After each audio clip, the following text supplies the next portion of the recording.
thank you so much to the Fawcett Society for asking me to chair this really, really important panel. The hashtag is Make Women Visible. And I hope you've all enjoyed the AGM. It was really well attended, lots of important discussions. And I would just like to put on the record my huge thanks to Sam Smethers. She just sort of said goodbye to all of us. She has been an absolute force of nature at the Fawcett Society. She's done incredible work, and you know, we thank her for all the effort that she's put in. She's probably completely wrung out and needs like a lie down for like 5 years after the sort of work that she's sort of put in, but she has done amazing work. So you know, a huge thank you to Sam, and thanks all for joining us. This is a really, really important discussion we're having, because we're 8 months on from the beginning of this nightmare pandemic and this lockdown. And of course, today we've just heard that while we'll be coming out of lockdown on the 2nd, we're all entering these new tiers, which are still very, very difficult. And we know everybody has had a hard time in the lockdown. It's not that men haven't been affected. In fact, you know, lots of, you know, find that more men have you know, died. However, we all know that when things get tough for the economy, as they are happening now, it is often women who really, really bear the brunt. Women have been doing the majority of the unpaid care. Women have been giving up work or reducing their hours during the school closures. And of course, it's not just looking after children and their own domestic issues. They're often the ones doing care or thinking about care for elderly relatives as well. It's been a huge issue. And of course, women are on the front line when it comes to public services as well. And we've also just heard today that, you know, while we all, even though they're going to be exempt, there is going to be a pay freeze on the public sector, and that will probably again have a huge impact on women as well.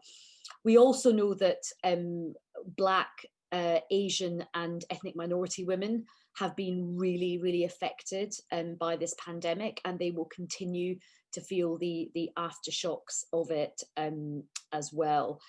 So throughout this pandemic, the Fawcett Society, and I'm proud to be a trustee of the Fawcett Society, has endeavoured to try and have conversations about these issues. We've been having diaries around the coronavirus, we've been having conversations around the coronavirus, and the whole thing is about making sure that we've campaigned to make sure that women are visible during this crisis, that we're asking for women to be better represented when it comes to some of the decision making. You know, we've just had the spending review, and of course there's so much store, rightly so, placed on infrastructure, tech, transport, all of that.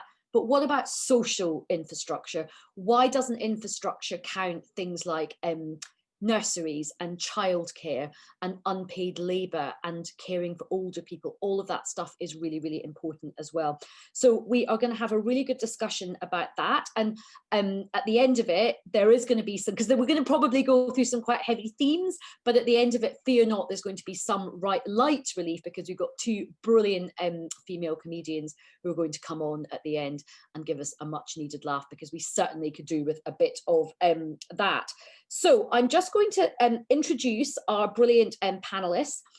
They're going to speak for about 4 or 5 minutes, and then at the end we'll do some Q&A. So if you've got any questions, pop that in the Q&A, and we'll pick that up and we'll try and get through as many questions as we can. So it's going to be a great event. Right, I am going to start going through who we've got on it. So we have Joeli Brearley, and she's the founder and director of Pregnant Then Screwed. Brilliant, brilliant title for a charity. And the charity works to try and end the motherhood penalty and supports mothers who face discrimination. We do know that pregnant women have had a really, really, really difficult time, and often their routes to getting legal justice have been really sort of closed off over the last couple of years as well. And we know that levels of discrimination amongst pregnant women are really high. So this is an incredibly important charity. Joeli also writes for the Telegraph and is a winner of the Northern Power Woman Agent for Change award. And she's currently, as if that's not enough, she's currently, as we speak, taking the government to court for indirect sex discrimination. We then have Kim Oliver and Jumoke Abdullahi, who created, again, another brilliantly titled, I have to say, you women need, if this all doesn't work out, you could basically boss it as marketing agents, because you come up with the best titles I have ever heard. Their title is The Triple Cripples, which is just brilliant. And they've created this, is created by two disabled Black women for women, femmes and non-binary people of colour living with disabilities whose stories remain hidden from view. And they started this because they were frustrated by the lack of representation and under-addressed discrimination faced by Black and non-Black people of colour living with disabilities. This is a huge, huge issue. And I think one of the things that's really important is that, like, people with disability, I mean, women are genuinely invisible, but women with disabilities are even more invisible in the public and policy debate. So all strength to your elbow, and good for you for doing that. I'm also absolutely delighted to be joined by Wendy Irvin. She is the Head of Equality and Diversity at the Royal College of Nursing. I mean, could not be more central to this discussion right now, because so many brilliant women work in nursing. And, you know, we know that those women have been absolutely at the front line in terms of this COVID crisis. Also, a lot of women from Black, Asian and ethnic minority backgrounds. And so Wendy's a really important figure, and we're really grateful that she's here, because the RCN, the College of Nursing, is such an important organisation. And she's the strategic and operational lead on equality and human rights for the RCN across the UK. We're also absolutely delighted to be joined by Neate from Shelter. She's the CEO of Shelter, housing and homelessness charity. She's a prominent commentator in the media. And of course, Shelter plays an incredibly important role.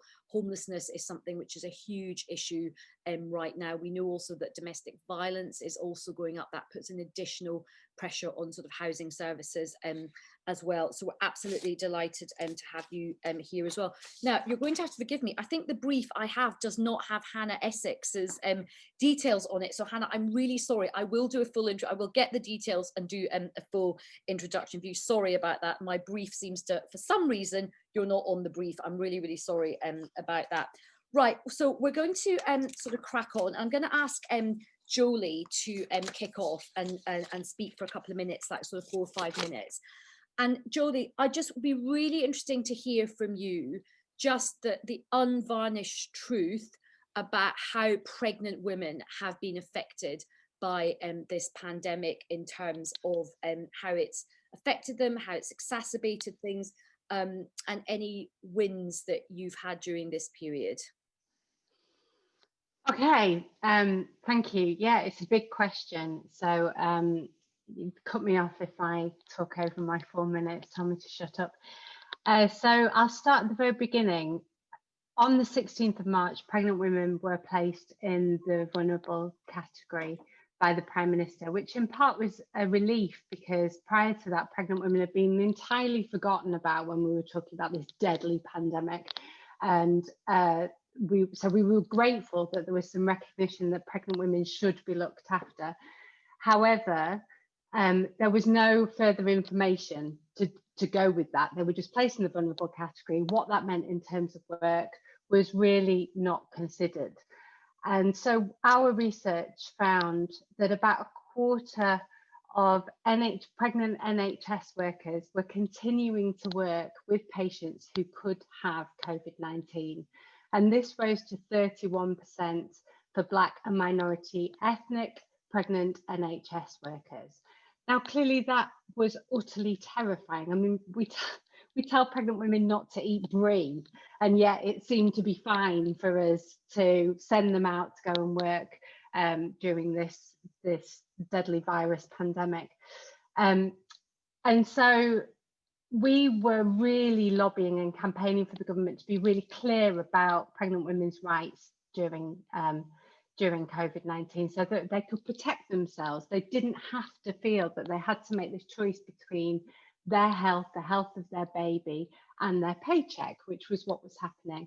And very, very tragically, in April, a pregnant nurse died. Mary Aguepong, a 28-year-old Black nurse, died, and she never got to hold her baby daughter, who is now also called Mary.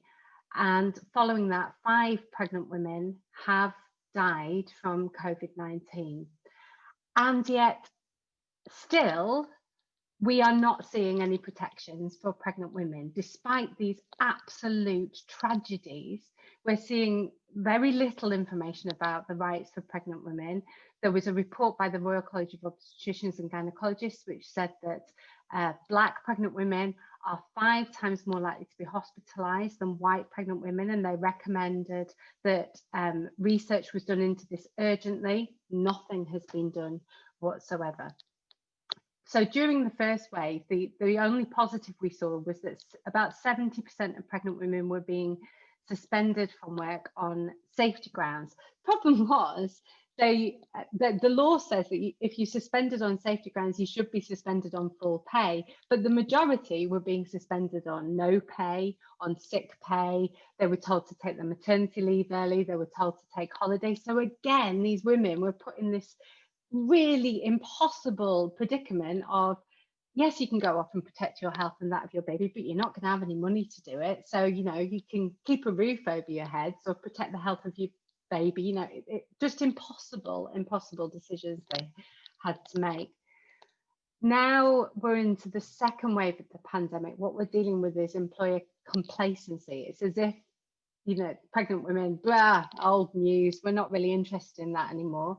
And we're only seeing that about 1% of pregnant women are being suspended from work on safety grounds. So we've gone from 70% being suspended to just 1% of pregnant women being suspended. So we are receiving so many calls from terrified pregnant women who don't understand what their rights are. Again, the government guidance on this is really weak. If you are a teacher, the government guidance basically says that if you cannot socially distance, then tough, you've just got to get on with it. And yet we now have more research that shows that you are more likely to get severely unwell if you're infected with COVID-19 and you're in those later stages of pregnancy. So we've been really lobbying for pregnant women to be suspended in those later stages of pregnancy. It's falling on deaf ears. We're now lobbying for risk assessments to be a legal requirement because they're not. And we had a brainwave and thought, right, we'll do a freedom of information request to the Health and Safety Executive because they're the body that is supposed to be looking after these pregnant women. And we asked them how many investigations they had done into this issue with companies. And their response, amazingly, was that they have no idea because they don't collect that data. So we're literally in the position where there isn't a single body that is looking out for the health and safety of pregnant women during a pandemic, and we're left with very flimsy guidance. In addition to pregnant women being terrified about going to work, they're also having to go to scans on their own, and they're having to endure early labour on their own. And I mean, some of the stories we have received as a result of this are harrowing. I mean, absolutely horrendous. Obviously, women finding out that their baby has died and they're completely on their own. Women giving birth and they're on their own. Women giving birth to stillborn babies and they're on their own. We heard today from a woman who gave birth. She was infected with COVID. She had a baby taken away from her immediately. She never got to see her. The baby was placed in a different hospital for 6 days. She never got to see her own baby for 6 days. And what we're finding from our research with 15,000 women is that this is really affecting their mental health. We are creating a mental health epidemic of the future. 90% of pregnant women are saying their mental health is poor. 97% of pregnant women are saying that this is increasing their anxiety around childbirth. And again, if we think about Black pregnant women are 5 times more likely to die when they give birth than white pregnant women. of course, their anxiety is completely through the roof because partners are advocates in those scenarios. You cannot advocate for yourself when you're going through labour. You need to feel that you have somebody with you.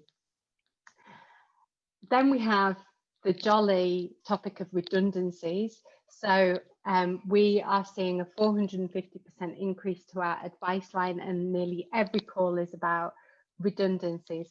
What we obviously found during lockdown was that childcare facilities were closed, nurseries were closed, schools were closed. So it was women that were doing all of that extra labour. We know that for every hour of uninterrupted work that mothers were doing, fathers were doing 3 hours of uninterrupted work. We also know that the only time, I love this one, the only time the domestic labour was shared was when fathers had been furloughed and mothers were continuing to do their paid job. Now, as a result of this, of course, women's performance at work suffered. So their performance was deteriorating. Many were asking to be furloughed, and many were taking holiday or sick leave in order to cope with all this extra work. We've now got 40% of companies saying they're going to make redundancies, and the key criteria they're using to decide who's being made redundant is about performance and attendance, the two areas that, of course, mothers have really performed badly in. Joeli, that, I mean, really arresting statistics there. Like, you know, when you sort of know things are pretty bad, but then when you hear them in such stark, thank you very much for that. And we'll I can see people already starting to put their questions in. So if you get any questions for Joeli, pop them into the Q&A and we'll come back to them at the end. Now I'm going to invite Kim Oliver and Jumoke Abdullahi to speak. Now together you founded the brilliantly titled Triple Cripples. And just really, we're really keen, really interested to hear, you know, what can be done to improve the visibility of disabled women and, of course, women of colour and people of colour, and how do you think their lived experiences have been impacted by this pandemic? As you say, already a group lacking in visibility, what has the pandemic done for the people that you represent? Thank you for the previous introduction, Ayesha. Well, with the Triple Cripples, obviously we had created our platform to highlight the narratives of people that are essentially completely forgotten about. And throughout the talk and life of this pandemic, throughout COVID, we found out that nearly 60% of all COVID-related deaths were actually disabled people. So we are actually being the most affected. So that, of course, becomes worsened when you have a multiply marginalized identity, whether it be through your race, your gender, et cetera, et cetera. And what's been really difficult for me, you know, as a disabled Black woman, is seeing that both through my Blackness and through me having a disability, there's just, it's unending. There's this relentlessness that we've always known has existed. Being Black and being disabled in the world without a pandemic means that you are at one of the closer points of danger throughout your entire life. You're always in a forever precarious situation. But now having this data being shown, and even listening to when Joeli was speaking earlier, certain data not even being collected at all. So some of these deaths are happening without us even realizing it, but people's lives and families are being completely uprooted and completely shattered and falling apart. It's something that's really difficult to reckon with when you're watching and looking at the lack of care that is seemingly taken by the powers that be, those that are the policymakers, those that actually have the power to do something, those that have the ability to say, actually, do you know what, for the people that can, so obviously those that aren't in front-facing industries, such as people that work in hospitals, etc., we will pay for you to stay at home. There was recently an article that came out, I believe it was Matt Hancock, talking about how peculiar it was that British people just didn't stay home when we were sick, when it actually turned out we weren't being paid to stay at home. I can't afford to miss a day of work. And for a lot of people's situations, if you don't work, you don't get paid. That's simply it. And then when you add on top of that race, when you add on top of that your gender, when you add on top of that disability, it's as though you are being pushed further and further and further away from the safety net that is supposedly for all of us, but it's not something that we are necessarily, it's not something that's necessarily available to us, and not something that we have so easily experienced. And I think the thing that's interesting about all of this is the fact that COVID-19 hasn't changed much for disabled people of color. What it's done is let everybody else see what's already been happening, right? Because whether it was COVID-19 or whether it was the flu or whether it was trying to get access to certain healthcare, whether it was, people have been dying. People have been dying in their homes, people have been dying in the hospital, people have been dying everywhere, and people's lives have been affected, their livelihoods. People haven't been able to leave the house for however many months and years because they've been immunocompromised. People haven't been able to access certain jobs because they've been penalized for having disabilities. People haven't been able to access education. There are so many areas that have been affected and have always been affected to this severity, right? It's just now because the rest of the world, or the rest of the world that is counted as being people, they're affected. So now we care somewhat about it. And now disabled people statistics are being added to things to make it, to give more impact, so that we recognize that this is a serious thing, although for us it's always been serious, right?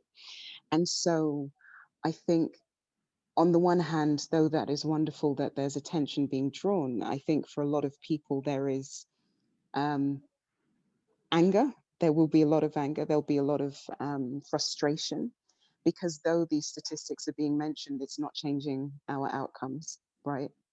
So what does that mean for disabled people? And I think, Ayesha, you asked what can improve the outcomes and what can change the lack of visibility. Well, though what Jumoke and I have started with Triple Cripples is important, yes, being visible, speaking, shouting, saying we're here, we're not going to be ignored anymore, we are here, we're relevant, and actually everything that you do, whether it's policy making, whether it's education, whether it's healthcare, whatever it is, should center us, because then everyone else benefits, right? Yes, that's one part of it. But the onus should always be, as Jumoke says, on the people with the power, with the people who are in the positions to make change, with the people who are able to make those key decisions that affect the lives of the majority. And making sure that when those of us who are in these kinds of rooms are in those positions, that we are speaking up for those who are in the supposed minorities within the majority. Because making sure that we are catered for will mean that everyone else benefits, right? So if you close the gap for me, you're not going to have a gap for pregnant women. You're not going to have a gap for people who perhaps are not able to work full time or who have children. You're not going to have a gap for people who are from different ethnic minorities who might have home care and family abroad that they have to care for, because you'd have thought about the most marginalized. So if you think about a disabled person who might be pregnant, who might have a child, who might be from a background that has extra financial pressures, who might want to access education, who might be from a particular sexuality or gender representation that isn't recognized, if you're thinking about those folks, then, and you cater for them, then you're making sure you're plugging up all the holes for the rest of your society, whilst making sure that people who are vulnerable are cared for. And if you don't want a society like that, then what is your society, right? Is our society only one that we talk about when major things like this happen, when we pull out all the people who are marginalized, we say, oh no, this is so terrible for them?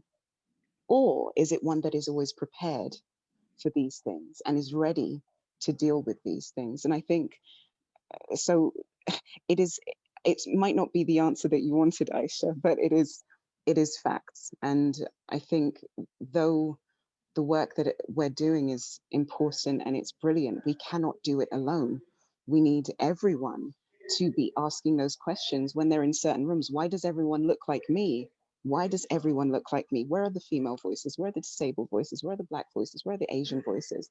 Where are the refugee voices?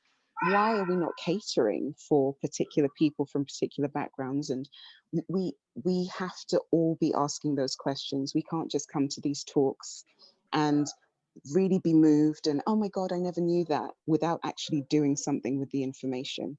And so it's, there's a saying within African Caribbean kind of circles, they say each one teach one, right?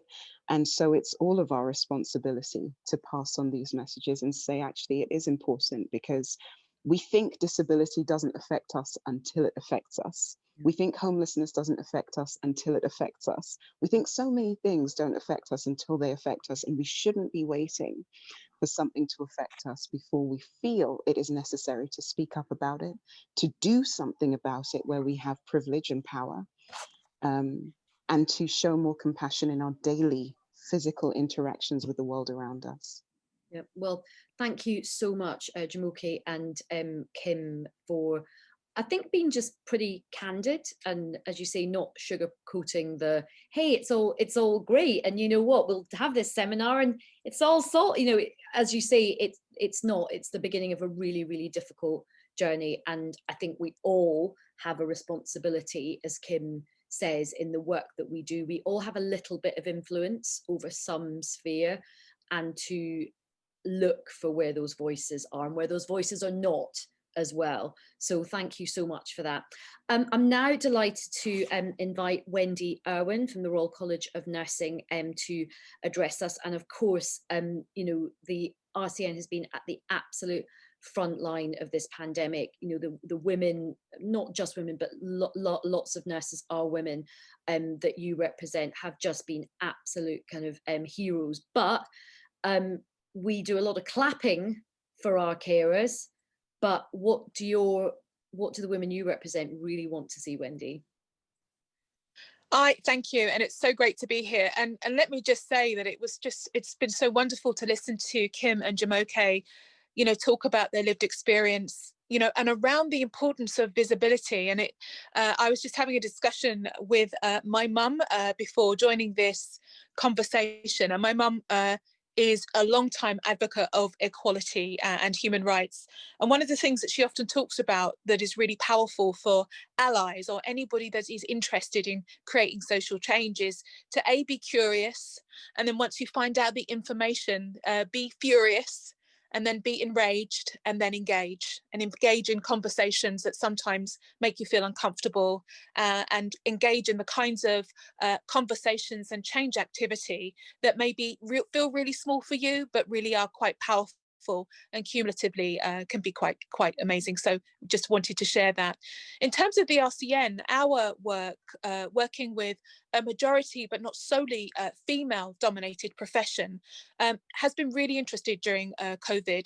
Of course, we saw and looked on fondly as people clapped on doorsteps, but actually when it comes to really valuing the work that nursing does, we're really clear then that work is often riven with lots of gender identity or lots of issues around this notion of women's work.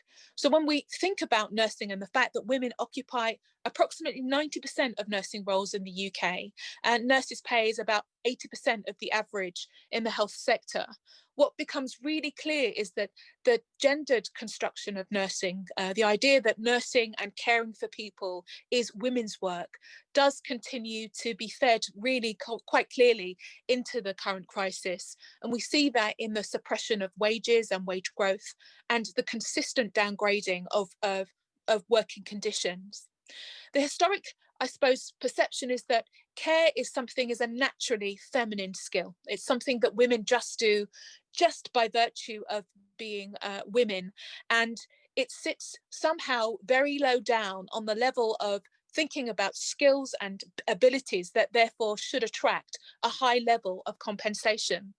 And I think it's really interesting that our society is still in that space when we're thinking about how people are cared for at the end of life, or how people are cared for when they become ill, or are experiencing or trying to become well. We don't give much thought to the person that is behind the apron, in our homes, in wards, doing that work. We give very little attention to that. So this idea then that nursing is some kind of innate ability ignores the level of skill, the complexity, and the knowledge basis that is routinely applied by nurses in delivering complex patient care to increasingly diverse communities. We know that from our own research that there is a substantial gender pay gap that exists amongst health professionals, with women doctors, managers, particularly across the NHS, often receiving up to 30% less pay than their equivalents of men. And despite the fact that men make up 90% of all sort of nurses, we still see that they earn on average about 17% less than men in similar positions per week. We also know that nursing is not immune from racism. It's not immune from many of the other structuring discriminatory factors that face other people. So we know that nurses from Black and minority ethnic backgrounds tend to earn about 10% less than their white colleagues when other factors are taken into consideration. So this pandemic has shown us how powerfully nurses have stepped up.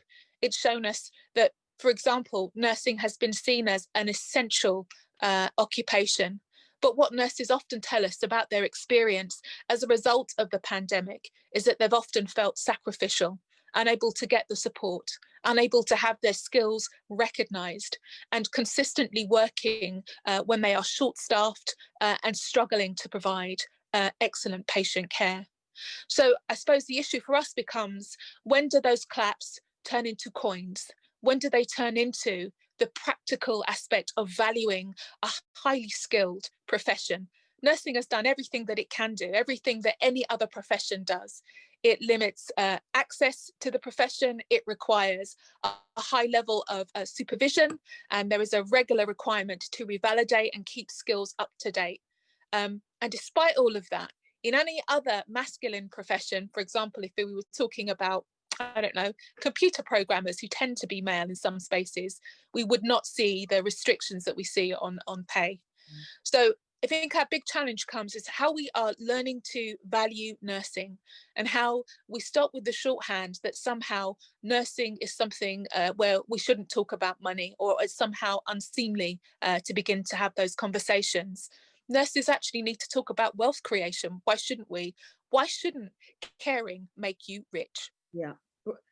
Wendy, I mean, so brilliant and so interesting I just find the pay gap absolutely astonishing in the sector. As you say, it's such a female dominated sector. And I think it's fascinating when people argue that there is no such thing as the gender pay gap, and then you point them to the nursing profession. It's like amazing. And you know, the women that you represent and the work you do is so important. And I think the point you make is so, people feel that it's just like people who are nurses, just, it's not like any effort for them, it's just innate. And nobody wants to think about the money, but also nobody wants to think about the mental health toll on nurses as well, who are really on the front line. And as you know, it's not just the physical caring for people, there's a big emotional toll on nurses as well, which is really, really important. So many of our nurses will tell us about what a day in their shift would be like when they are, you know, nursing is facing a huge shortfall in qualified nurses. So nurses are doing some heavy lifting in terms of caring for the health of this nation and supporting its well-being. And whilst they are doing that, they are often doing that with very little support from anyone else. No, nurses absolutely. feeling sacrificial rather than essential. And you know, as somebody who has a lot of medics in my family, we lionize doctors particularly, and we reward them financially. We don't same thing with nurses. So thank you so much, Wendy. That was really interesting. Listen, if you have questions for all our panelists, please do pop them in the Q&A box, and we will try and get through as many of them at the end.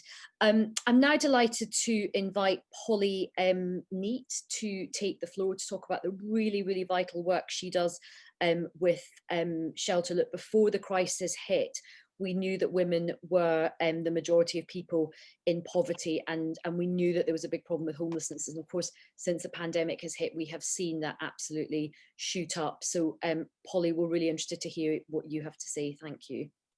Thanks, Ayesha. So thank you so much for having me, everyone, at Fawcett. It's a real, what an amazing panel to be part of. It's brilliant. So I'm really so happy to be here.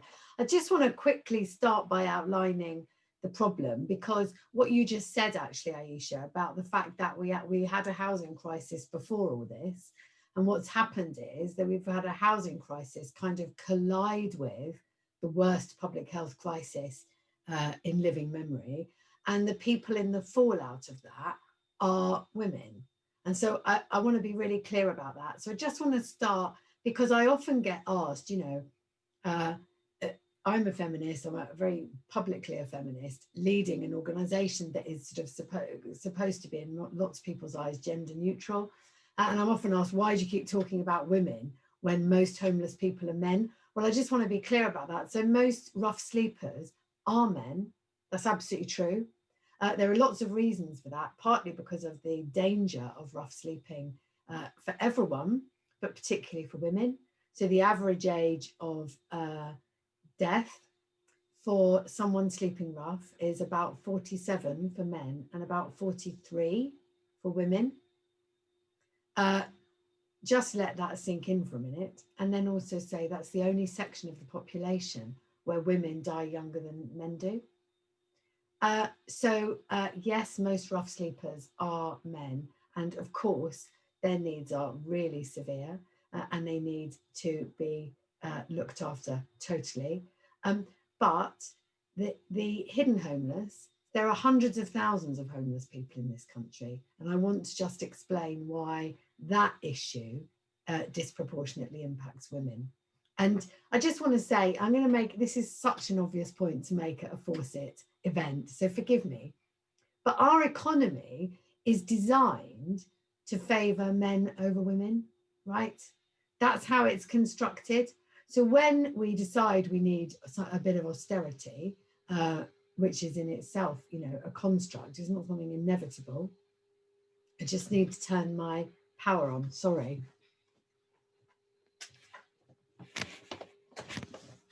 Right, beg your pardon, otherwise I'm gonna disappear. So our economy is designed to favour men over women. So when we need to save money, supposedly, we do not raise taxes. If we did that, if that was our main solution, that would disproportionately impact men. We don't do that, we cut public services. And that disproportionately impacts women, because women disproportionately both work in and receive public services, okay? So right away from the start off, the way the whole system is designed favours men over women. Now, I know that's an obvious point because it's a patriarchy, right? We all know that. So I'm stating the blindingly obvious, but it is important, right? And so what that means, again, this is quite an obvious point, but we need big, supposedly gender neutral organisations like Shelter, and I include myself in this, to stop using gender neutral language. So when we keep talking about homeless families, for example, we need to be clear that we are mainly talking about single mothers and their children. We are talking about women, and we need to kind of make that visible in the discourse. And we need to recognise that because women are disproportionately in lower paid jobs, that means that they are disproportionately impacted by the housing crisis. So at Shelter, we're seeing, and now even more, women who are in caring roles, both formal and informal, junior roles in hospitality, again, often women. And we need to recognise within that the disproportionate impact on women of colour. And when I'm talking about the disproportionate impact on women and on women of colour, going back to that point about the economy that I made earlier, that is because of the contribution of women and women of colour to our society, right? So the decisions that we make, we don't raise taxes, we slash public services and public spending, right? That impacts women disproportionately, and it impacts them because of the contribution they make to our society. So when we're outside clapping, outside our houses, right? And when we're talking about the negative impacts of the pandemic, we need to be clear that we are talking about women, and we're talking about women, and particularly women of colour, because of the huge contribution that they're making. And it's kind of what was touched on earlier about nurses, but it is nurses, of course, and it's wider than nurses as well. So just to be really clear then, if you look at homeless families with children living in temporary accommodation, 71% of those are single parents. And we know that over 90% of single parents are women, right?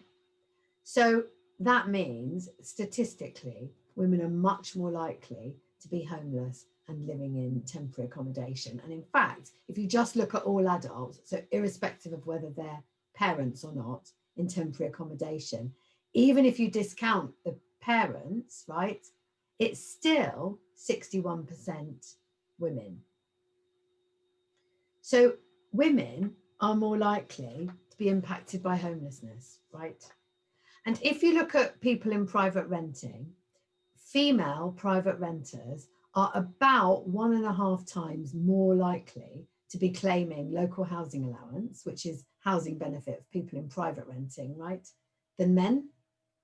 So women in private renting basically are less likely to be able to afford their rent. That's not surprising. We've already talked about how women are poorer than men are. So they're more likely to be hit by discrimination against people on housing benefit when they're looking for somewhere to live, like no DSS policies, which anyone who's living in private renting will know all about. That disproportionately impacts women. And in fact, we've won several court cases now, actually, proving that this is unlawful discrimination, indirect discrimination, because it impacts women. But they are still hit by no DSS. But also, the government has just refrozen local housing allowance from April, right? So that means that rents will be unaffordable if you're on a low income in more than 90% of the country. And let's be really clear what this means for women. It means women are choosing between paying their rent and paying their bills, buying food, buying basic clothing, right? So that is the true picture of unaffordability. And if women are not able to afford their rent, that is the main reason. Eviction from a private tenancy is the main reason why people become homeless. So it is really clear that women are desperately overrepresented among people who are homeless, and are desperately at risk right now, because we're about to see a huge increase in unemployment, and we're about to see the freezing of local housing allowance. And that means that private rents are going to be unaffordable to huge numbers of women. And then that overrepresentation that I already talked about within the group of particularly families, particularly people with children, in homeless and in temporary accommodation. And just to say, temporary accommodation isn't nice, right? It's not a nice place to be living, just to be totally clear. So I've seen women and children in the pandemic, right, trying to socially distance, and they're in a bed and breakfast hotel. So you've got a corridor, you've got a load of rooms either side of the corridor. Most of them have got a single mum with kids in it. And then at one end, you've got a shared bathroom. And at the other end, you've got a shared kitchen, right? So that is being a homeless single mother in the pandemic. Let's be really clear about this. This is not a great environment to be in. And this is going to get it can only get worse because we're only seeing the beginning of the economic crisis. So someone else made the point earlier, you know, yes, the virus, it appears, has killed more men. I'm not discounting that as a really serious issue, by the way.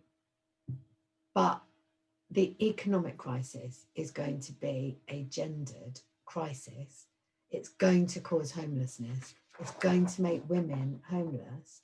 And we really have to start talking about that.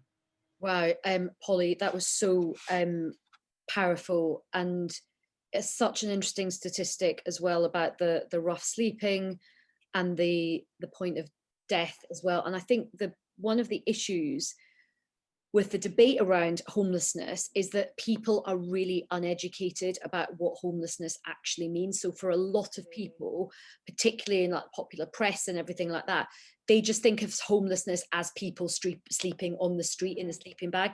They don't understand the picture that you have just painted. So I don't want to take up more time because I know we've got another, but just to say, so there's about 300,000 people homeless in the country. And there's about, on any given night, 5,000 people rough sleeping. That isn't to say that those 5,000 people, boy, do they have a complex set of needs. And, you know, we at Shelter work with both men and women who are rough sleeping. But it is really important to understand what homelessness in this country really looks like. And it's that family I was talking about in that B&B, and that is not a livable situation. No, absolutely. And you know, and it was actually me that made the point at the beginning about more men, but you're absolutely right. The long tail of, I mean, what we have here is a horrendous, we had a society which was riddled with inequalities and structural problems anyway. We have now had this horrific, historic public health crisis hit, and it's now collided with the worst economic crisis. And we all know that everyone suffers, but we know the long tail of that. We've heard of long tail COVID.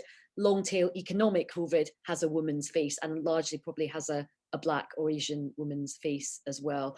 So thank you so much for that.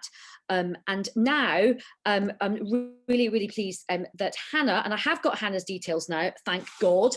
Hannah, last but by no means least, we're really, really delighted to have Hannah Essex. And Hannah is the co-executive director of policy and campaigns at the British Chambers of Commerce. It's a really, really important role, and also very innovative role, because they are practicing what they preach, and Hannah shares the role with Claire Walker, and between them they lead on campaigns, comms, public affairs and policy development. So really, really critical role at the BCC, which is a really important voice in terms of British politics, speaking up for British business.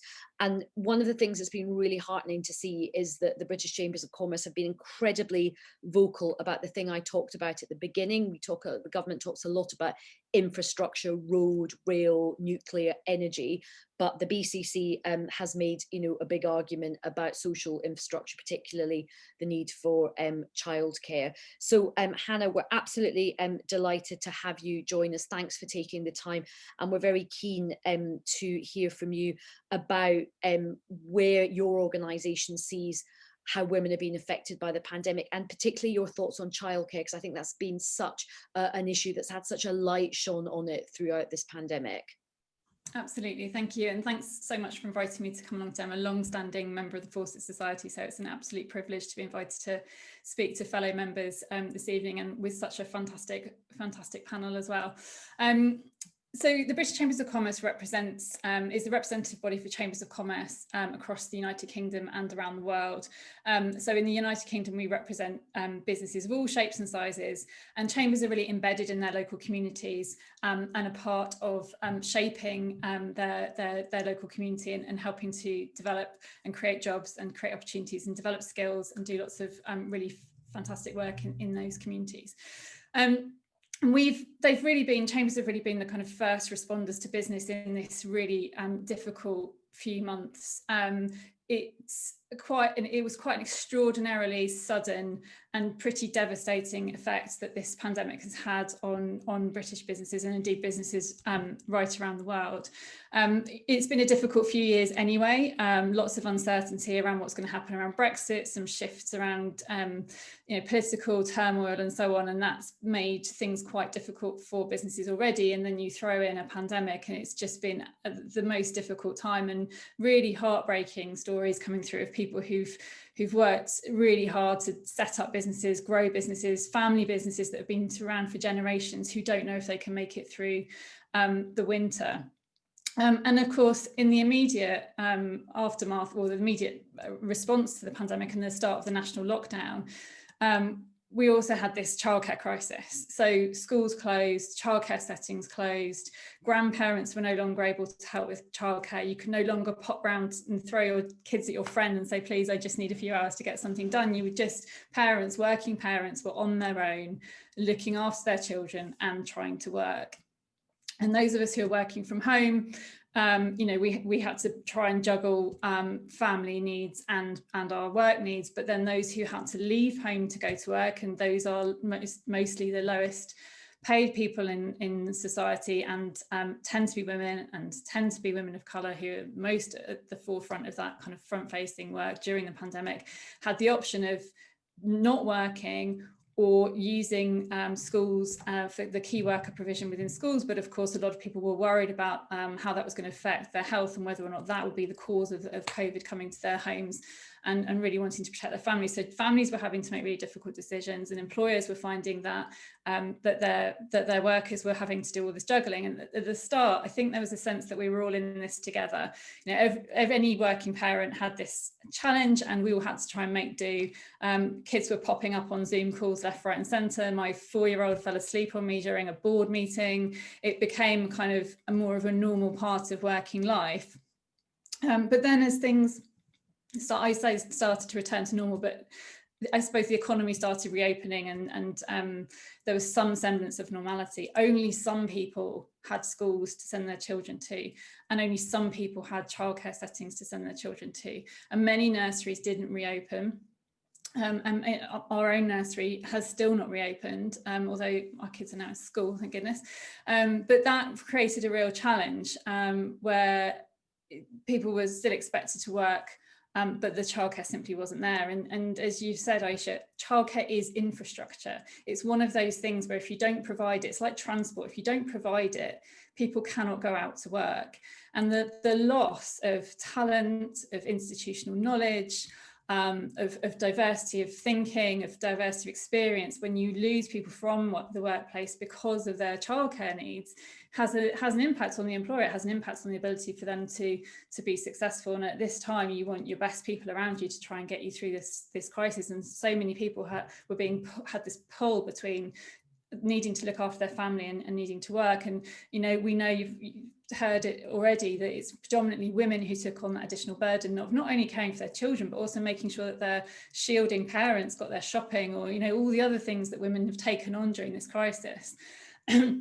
So really difficult time there. I mean, just in terms of the economic effects, we tracked business, how businesses are doing over the last 30 years. We do a quarterly survey, we see how everything's going, and the impact of this is far worse than the 2008 recession. And it is the sectors, the added dimension to this. We know that women are more adversely affected by recessions, but the added layer to this one is that the sectors that have been hardest hit are those that predominantly have women working in them. It's hospitality, tourism, aviation. It's those sectors where it's mainly women who are in those positions. So what we're going to find is that the redundancies will be predominantly women. The childcare responsibilities are also taking women out of the workplace. So this is going to have an adverse effect on women. Now, what we don't want is for this to also affect, the years of progress we've made around equality in the workplace. We still have a gender pay gap. We still have very few women in leadership. It's such a joy to be just with women. I spend most of my time just talking to men. And so, there's a really, really big challenge on our hands to make sure that we address this directly rather than allowing it to happen and allowing women to take on the brunt of this. There's been a notable absence of women in some of the decision making that has happened from the government's perspective around the measures they've put in place and the things that they've done. Now, the furlough scheme has undoubtedly saved millions and millions of jobs so far, but we will start to see redundancies kick in as businesses are still having to pay some of the cost of employment, and in some cases seeing no income at all, and the ongoing restrictions are only going to make that worse. And I've raised this with government and with the Labour parties. You losing jobs which are predominantly female orientated professions, but the job creation tends to be in construction, it's in green energy, it's in those things which are, you know, traditionally or stereotypically male-dominated professions. Now, the long game on that is that we need to get more women and more girls interested in science. We know that we need to get more men to understand, you know, to interested in caring roles, and to try and redress the balance and to really get rid of those stereotypes from childhood onwards, so that we have a more equal progression into different professions. But the short-term solution has to be addressing this head on and looking at what can be done to retrain, reskill, enable women to move between professions and move them into jobs that are being created, rather than just leaving them on the scrap heap, because the longer that people are unemployed, the harder it is for them to get back into employment. And then I think what we do need to do is also take some of the positives.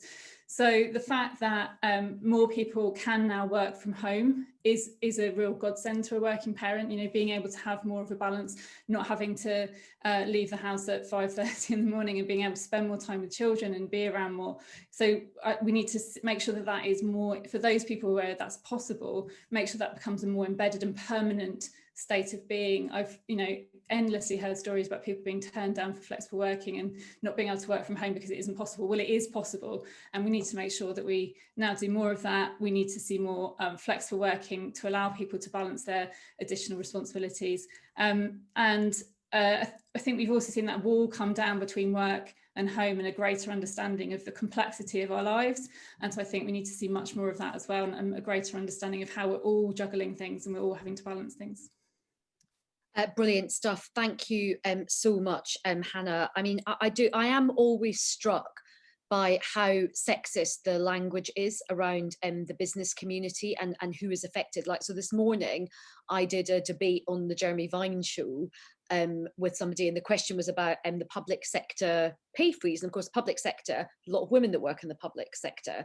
And the person I was up against was like, yeah, but what about white van man? And it's like, it's always white van man. It's like never the possibility to be red nail woman that runs a nail bar or anything like that, is it? Or, you know, like shellac Sue or something like that. It's never, there is this thing that it, you know, particularly for the self-employed, it's men. That's what they're thinking about. They're thinking about manual labor, and it's just such a stereotype. It really does my head in.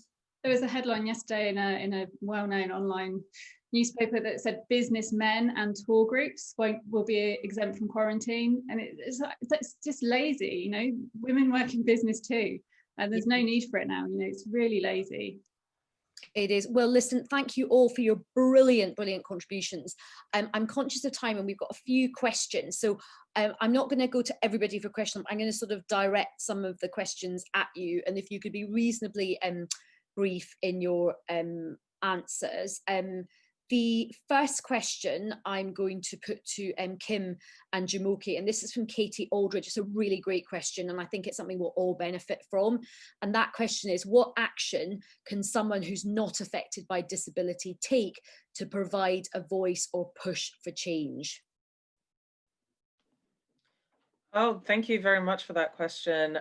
Just to keep it brief, and this is something Kim and I often discuss, is, and something you had mentioned earlier, Ayesha, is the fact that regardless of our positionality within the world, you know, on a grand scale, we do have some privilege. We do have some pocket of influence that we can use. So in the spaces where we find ourselves, be it in interpersonal spaces, business spaces, whatever have you, you have some influence. You have some kind of pull that you are able to tap into. Now, this will be dependent on the situation, of course, but If you are white, if you are male, if you are non-disabled, if you are cisgendered, if you are all of these things that are part of the hierarchy that we see at the top of the structures in which society has been created, you actually have less to lose by saying something. You quite literally have less to lose by saying something, saying that, okay, if I'm going to be part of a panel that is talking about issues that are specific to women, why am I surrounded by men and I'm also a man? If we're talking about issues that are specific to trans people, why is it filled with those that haven't that do not identify as trans? We have to use our privilege and our power in whichever situations that we can and actually call things out. And we cannot leave it to the people that are most vulnerable to actually saying something, those that their jobs might be on the line, that their lives might actually be on the line. You can actually take it upon yourself to say something, because you give other people courage to actually say something and do something by putting yourself out there. And it shouldn't be left to those that are Black, that are disabled, that are queer, that are obviously like visibly religious, be they Jewish, Muslim, etc. So just do the work, and in you doing the work, you give other people the right to do the work also. Yes, and do the research to do the work as well. I think sometimes we come to these things and we're like, oh yeah, give me the answers. And it's like, well, the answers are all around you. You also, the onus can't be on all of us to be like, especially people in the margins, you can't be like, okay, now educate me as well as suffer. Do you know what I mean? So yeah, do the work as well. Yeah, you're like, I'm kind of busy, like we've got a lot on, basically. Like I often find that, I find it so annoying. And I've often had this, working in politics, where I was like the only person of color, certainly the only like woman of color. Whenever there was a sort of outreach or save diversity or heal the world, they were like, oh, you can do this. It's like, dude, I don't need to go on a journey. I'm the destination point. Like I am kind of, I really don't need to. I've done my time, done my journey. It's like, come on. But you're right. We all have a duty to step up, and Jumoke make a really good point. We all have some privilege. We all have it is incumbent on all of us, every single one of us, to gem up, read up, research, have a curious mind, and play our part. Really, really important stuff. Okay, now I've got a question for Joeli, and this is a really good question from Gabby Johnson, and she says, are you working with trade unions when raising and campaigning on the employment law issues for pregnant women? And I would just add in on that, how is your interaction with the different political parties as well?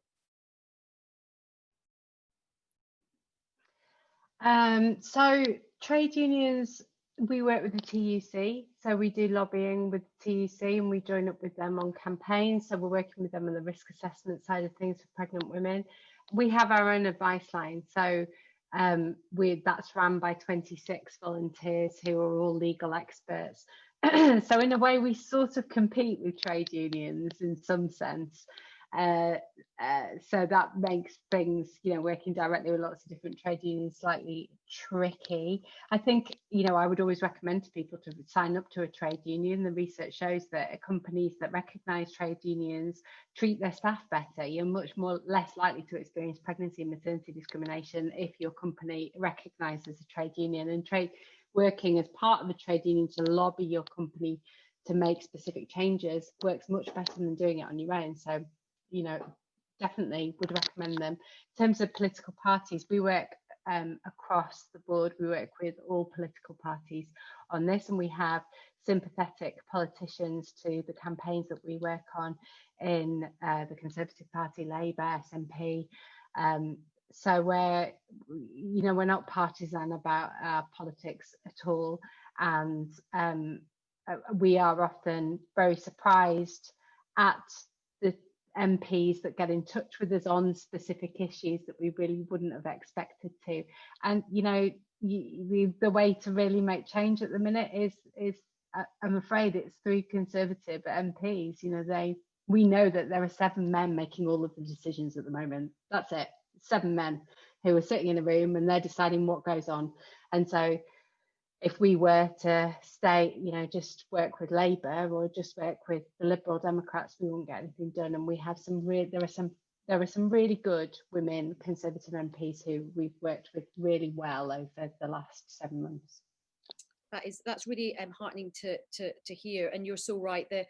There were 7 men making all the decisions, and they didn't really have much hair between them. It was a sort of like right said Fred.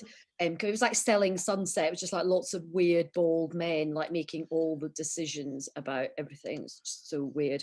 And really good point about trade union. Like there is strength in numbers. The whole point of trade unions is to provide that strong friend at work. And for a lot of women, it's so important. And we see from Wendy being here, the power of like kind of organisation and collaboration. And I remember when I was working on the Equality Act as an advisor, we worked really closely with the trade unions. We were trying to get more done in terms of allowing trade unions to do things like take more class actions and representative actions, because often one woman fighting alone can be really difficult, but if women can come together and group their cases, so like huge endorsement there in terms of get involved with the trade union. Right, okay, now we've got a question for Hannah. And this is from Kathy Watson. She says, thanks for all the brilliant presentations. But she said, and this is what I'm going to give to you, Hannah, which is, you mentioned this as well about some of the positives, like the working environment, more flexibility to work from home.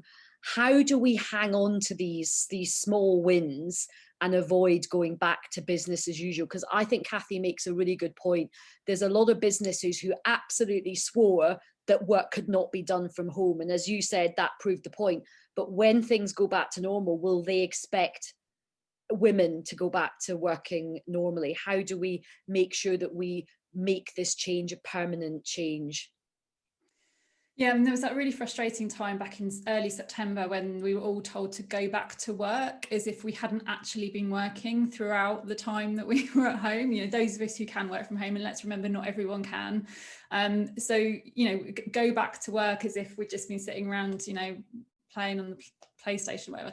Anyway, so we were really frustrated by that, because there is something about being together. There is something you get from being around colleagues. There is definitely an economic effect in some of our towns and cities from people not commuting into those places. But actually, I think, vast majority of us have proved that we can be just as productive, if not more productive, by working from home. And I think a lot of people have found the additional benefits to their mental health, to their family relationships, to their physical health, by having more time on their hands, that actually it's something that people want to hold on to. And people have wanted flexible working for a long time. It's often seen as a female issue, because we take on the burden of caring responsibilities, but actually people of all ages and stages, men and women, all want some kind of flexibility and more choice about how they work and how they live. And this is our opportunity to do that. It's accelerated progress that we have been trying to make for many years, but there are certain things that need to happen to embed it. So, for example, the way that I work very closely with a lot of people across the civil service, and until COVID, you couldn't dial into a meeting. You physically had to go to a government department and sit in the room with them and have the conversation. And if government reverts to you have to physically be in the room, then there's a knock-on effect on everyone that they work with. And so those bigger companies, those bigger organisations, those public sector employers, if they revert to you have to physically be in the room, then that will have a knock-on effect on lots of people around them. So those people who have that power and the ability to continue in this agile way need to be the people who show the way and to continue to provide that kind of flexibility.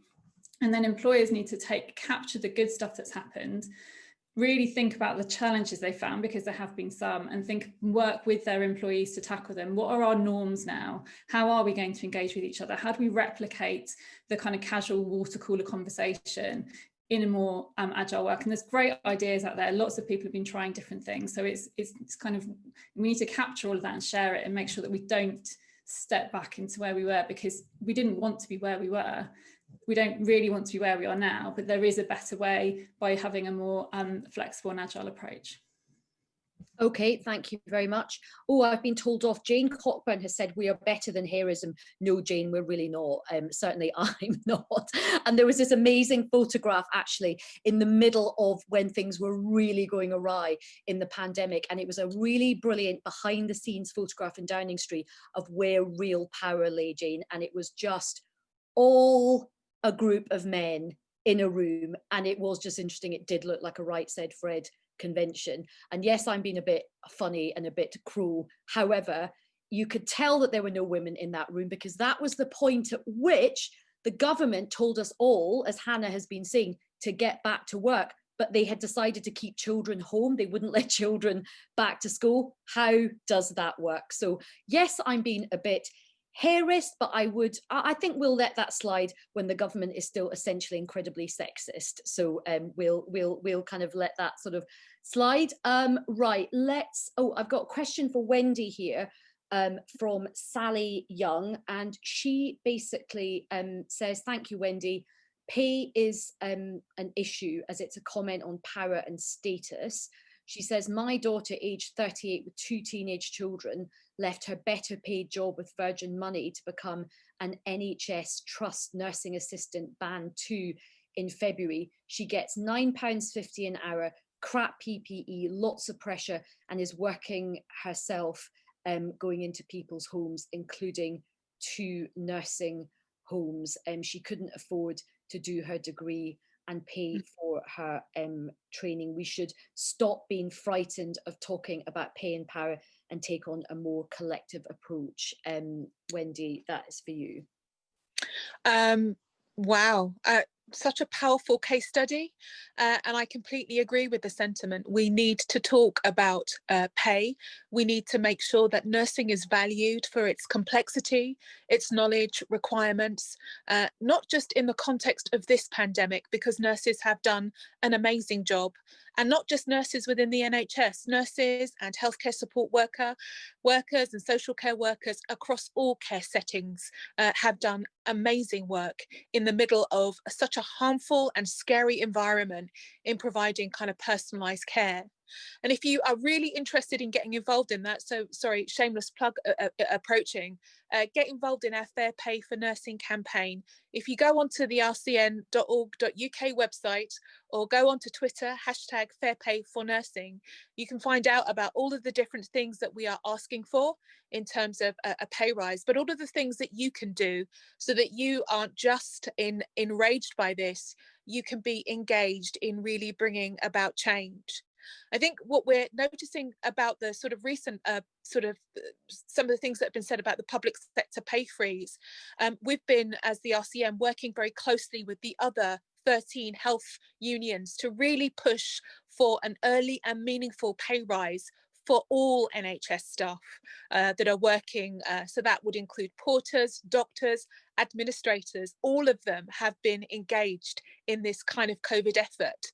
But we fundamentally need to understand that the nursing effort isn't just simply a COVID bonus as it was, but it is in recognition of the fact that for decades, nursing has been undervalued and nurses have been underpaid. And again, I put it to you that far from feeling like essential, they have felt sacrificial.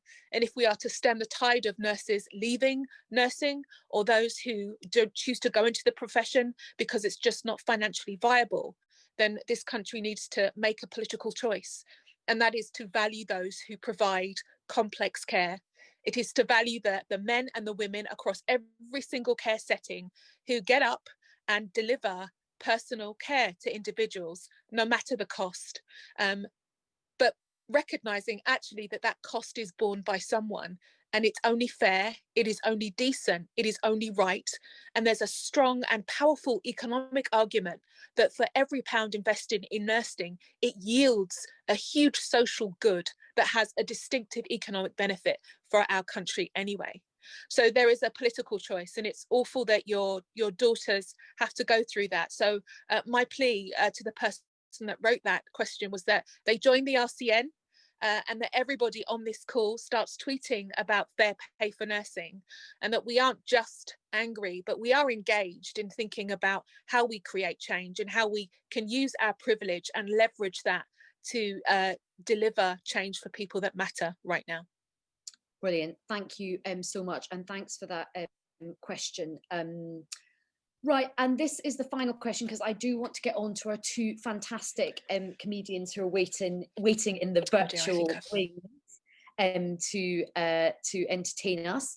And this final question goes to Polly, and it's a great question from Candice Riley, and she says, is there a way to make these issues easy for people to understand and share with, who don't usually interact with policymakers or politics? And it strikes me that your area, particularly with housing and homelessness, is so that, because it's an area which we would all care about and we can in some ways sort of understand the basics, but how do people almost get frightened of getting involved with things on a political level? And we do need more voices so that women's voices are visible. Totally agree. And, you know, housing in particular, oh my God, when I first joined Shelter, the first like 6 months I was there, honestly, if I'd had like 100 quid for every mainly man in the housing sector who said to me, oh, you've just got to understand, Polly, though, housing is really complex. If I would have been able to, like, you know, do something for people myself. I mean, it was just constant. So yeah, actually housing is really, really simple, right? So people in this country cannot afford, if you're on a low income in this country, the chances are that you cannot afford somewhere to live that allows you a reasonable amount of that income left to do the other stuff in your life that you need to do. And I'm talking about need to do, you know, I'm not even getting on to want to do. So the problem we've got is that we don't have enough properly affordable housing. The biggest thing people can do for the future, for the longer term solution to so much of the issue we've got about poverty and about housing, is to get the government to build social housing. So what I mean by that is properly affordable homes that people on low incomes in a particular local area can afford to rent. And any MP that we can get to ask a question in Parliament about why is the government saying it's going to build back better and not building homes that people on low incomes can afford, that is the question. If you can get your MP to ask that question, that is a massive win at the moment, because we have to keep them under pressure. And I was thinking about, I was actually having a little squiz at the questions, and there's a woman, she says, what can a woman of 75 in a rural conservative area do? And that was a gift of a question. And I thought, great question, because actually, if you're in a conservative rural area, then your MP is actually the party in power. So write to that person and get them to ask a question about social housing and ask the government why they're not building any, right? And that is the key issue. We've got 1.15 million people on the waiting list. And last year we built 6,000 new homes. 1.15 million, 6,000. That's the stat to send to your MP and get them to ask the government in Parliament why they're not doing anything about that problem. Because, okay, and that is relatively, I hope, simple. Yeah, no, absolutely. It's very, very simple. And the actual solution is quite simple. It just needs the will to do it. Well, look, thank you all so much. I mean, what a brilliant, brilliant panel of absolutely excellent women, real experts in their field, speaking to us with passion, with commitment, with knowledge, with expertise, but most of all with candor, because we do need to have honest conversations about this. I hope you feel you've learned something. I feel I've learned absolutely loads for all our brilliant panelists. So thank you to Joeli, to Kim, to Jumoke, to Wendy, to Polly, and to Hannah as well. It's been a really, really brilliant discussion. And let's just hope that, you know, it's not just a conversation and a panel that just ends here. As we've said, look, we all have some agency, we all have some influence, we all have some kind of voice. We can work together, we can amplify some of the causes that we've heard about today, we can support each other, like follow everybody that you thought was interesting on social media, track them down, amplify their campaign, see every little helps, you know, it really, really does. And it's those small acts which in aggregate create movements which do hopefully create some change.